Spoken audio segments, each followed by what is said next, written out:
Well, Dr. Richard Dawood is the medical director at the Fleet Street Clinic. He's with me now. Talk to us a little bit about the fact that today was the day with the most infections reported since the outbreak began. That has to be worrying, right? Well, I think the number is bound to rise on a daily basis. This is a moving target at the moment. We're seeing lots of cases. I think one of the reasons for the big rise today is that the Chinese kind of catching up with some of the underreported cases over the past days. So I think this is a statistical thing. But yes, we're going to see cases rising, particularly in Hubei province and in China.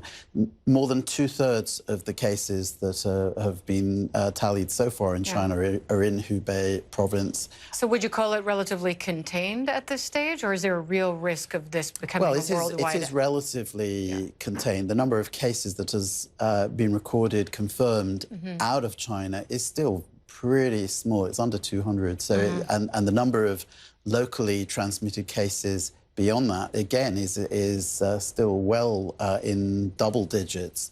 So it's alarming and requires cautious monitoring of what's going on. Yeah. But it's not yet grounds for a global panic. Right. And I think that one of the things that can be very alarming is seeing images of people wearing masks. Yeah. But are they right to wear masks? Do those work or not? Yeah, probably not so beneficial to wear masks. Why not? You know, so the masks work when you are in close contact with an infected person, perhaps in a medical setting or when giving care.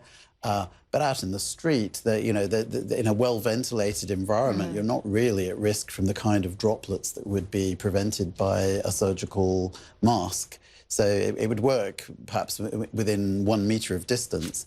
But the idea that you can be out in a public space or in a park. Sure.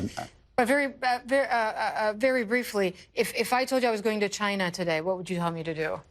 Well, I would tell you to listen very carefully to advice from public health authorities, that, which is changing and being refined over time. I would probably advise you to be pretty cautious about going to Hubei province. But if you were going elsewhere in China and you were cautious and followed simple, basic hygiene precautions, I mean, the key precaution with this is actually hand washing and, moderate amount of social distancing, not getting too up close and personal in a confined space with anybody, especially if they are showing signs of being sick or unwell.